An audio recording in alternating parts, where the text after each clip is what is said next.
तो very good morning everyone, कैसे हैं आप सब। तो जैसा आप जानते हैं हमने सीरीज स्टार्ट की हुई है ऑर्गेनाइजेशन बिहेवियर, जिसमें हम आज पार्ट 6 देखने वाले हैं। तो आज हम देखने वाले हैं मॉडल ऑफ ऑर्गेनाइजेशन बिहेवियर। तो बेसिकली कितने मॉडल्स आपको पढ़ने हैं आपके कोर्स में, तो वो हैं यहाँ पर आप देख सकते हो। Like autocratic model, custodial, supportive, collegial and system model. Before starting में आप लोगों को बता दूं, अगर आप फर्स्ट टाइम ज्वाइन कर रहे हैं हमारी क्लास, तो मैनेजमेंट के जितने भी आपके टॉपिक हैं वो सब आपको इस चैनल पर मिल जाएंगे। उसकी प्लेलिस्ट अलग से बनी हुई है जिन्हें आप देख सकते हैं। ऑर्गेनाइजेशन बिहेवियर की भी हमने प्लेलिस्ट क्रिएट की हुई है, तो उसको भी आप लोग देख सकते हैं। ठीक है, तो चलिए शुरू करते हैं हमारा आज का सेशन। तो लेट्स स्टार्ट गाइस। ओके, तो जैसा आप देख सकते हो, सबसे पहले हम ये समझते हैं कि आखिर ऑर्गेनाइजेशन बिहेवियर मॉडल्स होता क्या है। ठीक है, तो ऑर्गेनाइजेशन बिहेवियर मॉडल्स की बात क्यों की जा रही है, कहां से आया है ये term. So organization behavior models are defined as a structure model. क्या है ये एक स्ट्रक्चर मॉडल्स है that describe the relationship between the employees at different level in the organization में जितने भी एम्प्लॉयज हैं अलग अलग लेवल पर, उन सभी के बीच में एक रिलेशनशिप क्रिएट किस तरह से हो रहा है, ये हमें इस मॉडल के थ्रू पता चलता है। So organizational model reflect the overall behaviour. Organization models क्या करता है, रिफ्लेक्ट करता है overall behaviour of management people all together. यानी मैनेजमेंट का क्या बिहेवियर है और आपके पीपल्स का क्या बिहेवियर है, इन सबको एक साथ लेकर ये चलता है। चलिए, तो यहाँ पर बेसिकली हम यहाँ पर 4 नहीं 5 मॉडल्स देखने वाले हैं। आपके सिलेबस में 5 मॉडल्स आपको देखने को मिलेंगे ऑर्गेनाइजेशन बिहेवियर के, जिसमें आप देखोगे autocratic, custodial, supportive, collegial and system models. Okay, तो let's start with the autocratic model. देखो, ये जो टर्म है ऑटो, इस ऑटो से आपको ना एक सेल्फ वाली फीलिंग आ रही होगी, है ना। एक सेल्फ वाली फीलिंग आती है। तो ऑटोक्रेटिक मॉडल जो इस तरह से होते हैं कि जिनका काम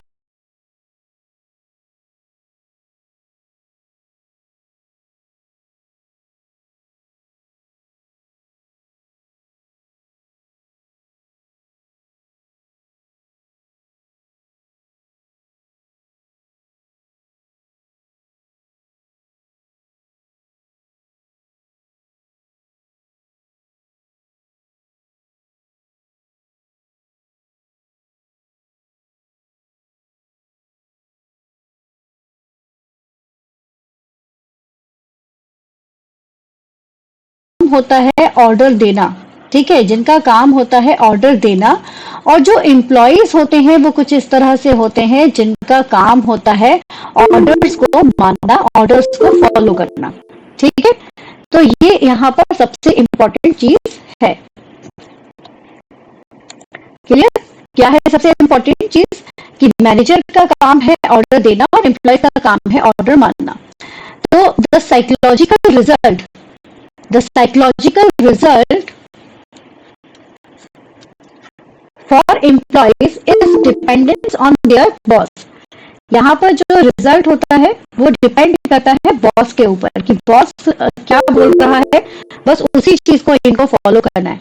तो psychological result for employ is dependence on their boss. It does get result but usually only moderate result. तो रिजल्ट यहाँ पर कैसा मिलेगा, मॉडरेट मिलेगा, क्योंकि they only follow the order. ये अपना ब्रेन यूज नहीं करेंगे, they only follow the order.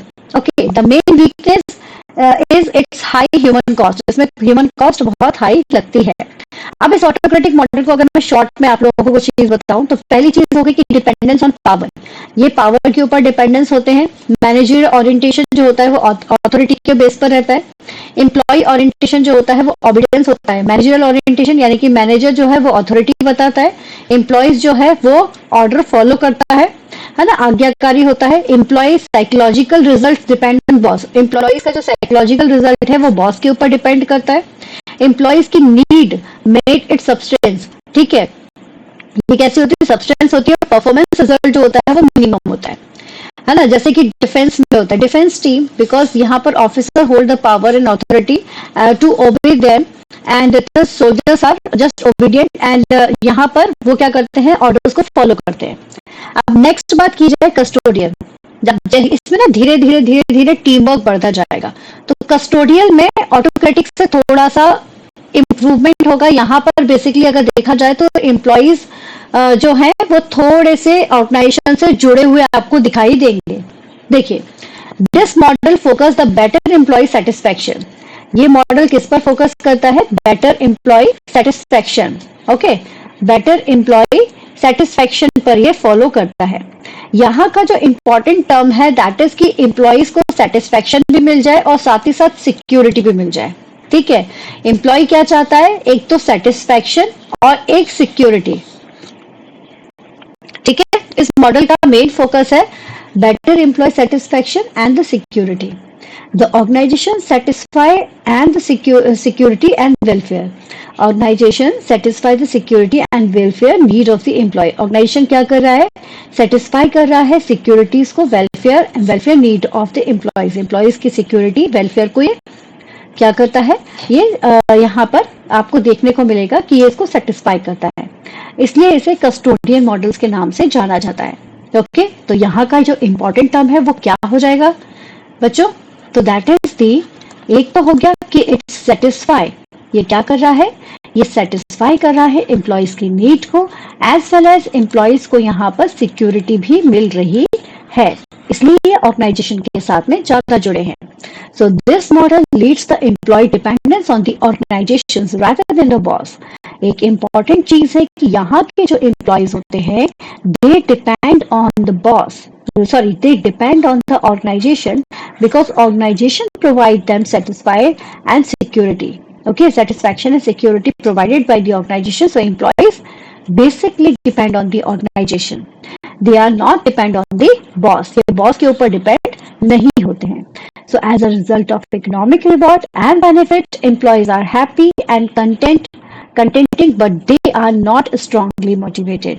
यहाँ पर जो इन्हें इकोनॉमिक रिवॉर्ड्स मिलते हैं, बेनिफिट्स मिलते हैं, जिससे ये हैप्पी होते हैं, लेकिन ये स्ट्रांगली मोटिवेटेड नहीं हो सकते, क्योंकि स्ट्रांगली मोटिवेटेड आप तब होते हो जब आप इंटरनली जुड़े होगे किसी से। यहाँ पर ये जुड़े जरूर हैं, लेकिन पूरी तरह से इंटरनली ऑर्गेनाइजेशन से नहीं जुड़े हैं। They only for the satisfaction and the security. अब इसके कुछ इंपॉर्टेंट पॉइंट्स देखे जाए तो depend on the economical reason, ये इकोनॉमिकल रीजंस की वजह से जुड़ते हैं। मैनेजरियल ओरिएंटेशन इज मनी, इनका जो ओरिएंटेशन है that is the money. Employ orientation is security and the benefit. Managerial का ओरिएंटेशन है मनी, ये मनी देके अपना काम निकालते हैं। एम्प्लॉय क्या करता है, सिक्योरिटीज और बेनिफिट्स के लिए काम करता है। एम्प्लॉइज की साइकोलॉजिकल रिजल्ट्स जो है its depend on the organization, जैसा ऑर्गेनाइजेशन उन्हें सिक्योरिटी और बेनिफिट देता है उस हिसाब से होगा। Employees need match its security, employ की जो नीड है वो सिक्योरिटी के ऊपर डिपेंड करती है। And the performance result is passive corporation, ये कैसा होगा, आपका पैसिव कॉर्पोरेशन होगा। जैसे कि गारमेंट फैक्ट्रीज, तो garment factories because here is based on the economical resources, यहाँ पर लेबर्स जो रहते हैं उनको जब जितना पैसा दिया जाता है, जॉब सिक्योरिटीज दी जाती है, उसके बेस पर वो अपना वर्क करते हैं, उसके बेस पर ऑर्गेनाइजेशन को वो अपना बेनिफिट देते हैं, है ना। तो if an organization do well then employ get the better benefit. जैसे ऑर्गेनाइजेशन अच्छा करती है तो एम्प्लॉयज को भी बेटर बेनिफिट मिलेगा, इस बेस पर यहाँ पर एम्प्लॉयज जुड़े हुए रहते हैं। नेक्स्ट आता है सपोर्टिव मॉडल, यहाँ पर सपोर्ट की बात की जा रही है, तो कस्टोडियल से एक कदम और आगे बढ़ जाएंगे हम यहाँ पर ग्रुप के लिए। तो supportive model depend on the leadership instant of power of money. ये पावर ऑफ मनी को फॉलो नहीं करता, पावर ऑफ मनी को फॉलो किसने किया है, कस्टोडियल ने किया, ठीक है ना। कस्टोडियल मॉडल ने पावर ऑफ मनी को फॉलो किया है, लेकिन सपोर्टिव मॉडल जो है ये फोकस ऑन द लीडरशिप। किस पर फोकस कर रहा है, ये लीडरशिप पर फोकस कर रहा है, ध्यान रखिएगा। Through the leadership management provides a climate to help employees. अच्छी लीडरशिप के थ्रू यहाँ पर ये एम्प्लॉयज को एक ऐसा क्लाइमेट प्रोवाइड करते हैं जिससे कि एम्प्लॉयज जो है वो अच्छी तरीके से ग्रो कर पाए, अपनी ऑर्गेनाइजेशन के लिए अच्छे से कंट्रीब्यूट कर पाए। तो this model assume that employ will take responsibility. यहाँ पर इस मॉडल में ये बताया है कि एम्प्लॉयज जो हैं उनके साथ ऐसा इसलिए किया जाता है जिससे कि वो अपनी रिस्पॉन्सिबिलिटी ले सके, अपना कंट्रीब्यूशन जो है वो डेवलप कर सके and improve themselves in management, अपने आप को वो मैनेजमेंट के लिए इम्प्रूव कर सके। नाउ द मैनेजमेंट ओरिएंटेशन, ये जो होता है ये मैनेजमेंट ओरिएंटेशन होगा, therefore it is to support. ये कैसे होगा? सपोर्ट होगा। ओके, तो ये एक इम्पॉर्टेंट चीज है यहाँ पर जो आपको देखने को मिलेगी। मैनेजमेंट यहाँ पर सपोर्ट करता है एम्प्लॉयज का उनके वर्क के लिए and psychological result is feeling of participation. यहाँ पर जब उनका एम्प्लॉयज को सपोर्ट किया जाता है तो उनके अंदर पार्टिसिपेशन की फीलिंग जो है वो आपको देखने को मिलेगी। तो कुछ इंपॉर्टेंट पॉइंट्स यहाँ पर जो देखेंगे हम सपोर्टिव मॉडल्स में, डिपेंड्स ऑन लीडरशिप, ये लीडरशिप पर डिपेंड करता है। Managerial orientation is support, manager का जो ओरिएंटेशन है वो है सपोर्ट। एम्प्लॉयज का ओरिएंटेशन है job and the performance, employ की साइकोलॉजिकल रिजल्ट है participation. Employees need met is status and recognition, यहाँ पर स्टेटस और रिकॉग्निशन उसको मिलता है। And the last one is performance result is working drive, है ना, परफॉर्मेंस रिजल्ट जो है वो आपको देखने को मिलेगा। जैसे software firms, because your leaders support your employees to perform their task और देयर प्रोजेक्ट। अब बात आती है कॉलेजियल की, ये और ज्यादा बॉन्डिंग क्रिएट कर देता है मैनेजमेंट, लीडर और आपके एम्प्लॉयज के बीच में, अच्छी खासी बॉन्डिंग क्रिएट कर देता है। तो यहाँ पर आपको देखने को मिलता है term collegial related to the body of persons having a common purpose. यहाँ पर सीधा सा हिसाब है कि जितना भी ग्रुप ऑफ पर्संस जहाँ इन्वॉल्व है, they all are for the common purpose, ये सभी के सभी एक कॉमन पर्पस के थ्रू यहाँ पर जुड़े हुए हैं और ये कॉमन पर्पस है ऑर्गेनाइजेशन से रिलेटेड। सो यहाँ पर आपको 3 कंसेप्ट देखने को मिलेगा। Management is a coach that build a better team, management एक कोच है जो बेटर टीम को बनाता है। Management seems as a joint contributor, आपको मैनेजमेंट एक जॉइंट कंट्रीब्यूटर की तरह यहाँ पर दिखाई देगा, है ना, किसकी तरह? जॉइंट कंट्रीब्यूटर की तरह दिखाई देगा। ये टीम बनाएगा। Employ response to his situations, employ को यहाँ पर आपको देखने को मिलेगी कैसी सिचुएशन से निकलते हैं, उनकी किस तरह की रिस्पॉन्सिबिलिटीज होती है, साइकोलॉजिकल रिजल्ट्स क्या होते हैं, कॉलेजियल अप्रोच कैसे होती है, सारा कुछ आपको यहाँ देखने को मिलेगा। द मोस्ट इंपॉर्टेंट थिंग, यहाँ जो एम्प्लॉयज होते हैं ना, वो ऑर्गेनाइजेशन को अपनी ऑर्गेनाइजेशन मानते हैं। वो ऑर्गेनाइजेशन में कुछ भी हो रहा हो वो उसे अपना समझ के सारा काम करते हैं। इसलिए ये जो एम्प्लॉयज होंगे, ये जो होते हैं, ये सेल्फ डिसिप्लिन वाले होते हैं। ये कुछ भी अगर गलत होता है तो ये उसके लिए खुद से आगे आकर चीजों को ठीक करने की कोशिश करते हैं, बॉस का वेट नहीं करते हैं। इसलिए ये कैसे होंगे एम्प्लॉयज? सेल्फ डिसिप्लिन होंगे। ओके, क्लियर है यहाँ तक? तो ये सेल्फ एक्चुअलाइजेशन वाला फंडा यहाँ पर आपको देखने को मिलेगा। ओके, सो यहाँ पर अगर कॉलेजियल मॉडल्स में देखा जाए तो डिपेंड ऑन पार्टनरशिप, अभी हमने देखा। मैनेजरियल ओरिएंटेशन टीम वर्क होगा। Employ orientation is responsible behavior. Employ psychological result is self discipline. Employ need made it self actualization. Performance result is moderate enthusiasm. Now, social organizations such as willingly blood donation organization, हम जैसे blood donation organizations देखते हैं, because here everyone work as a team work and each member take responsibility for organizational goal. Each member work here only for the self actualization. आप खुद के को अच्छा लगे इसलिए यहाँ पर काम करते हैं. So this is basically okay collegial model. Now the system model.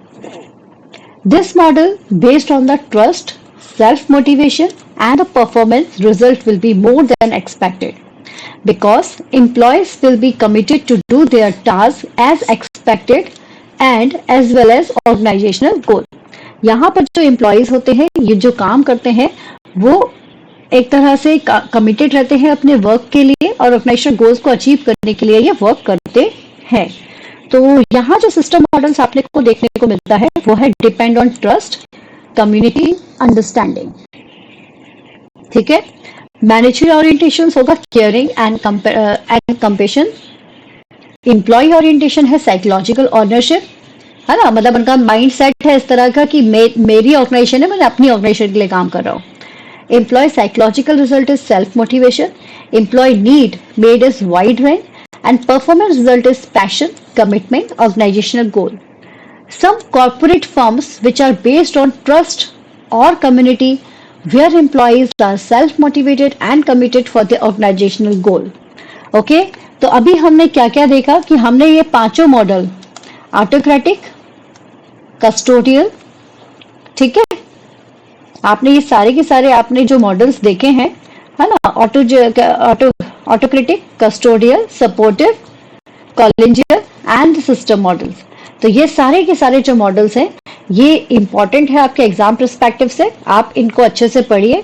इसमें से क्वेश्चंस काफी हद तक एग्जाम में पूछे जाते हैं, चाहे आप कॉम्पिटिटिव एग्जाम्स दे रहे हो या फिर आपका यूनिवर्सिटी एग्जाम हो। Okay, all the best, take care.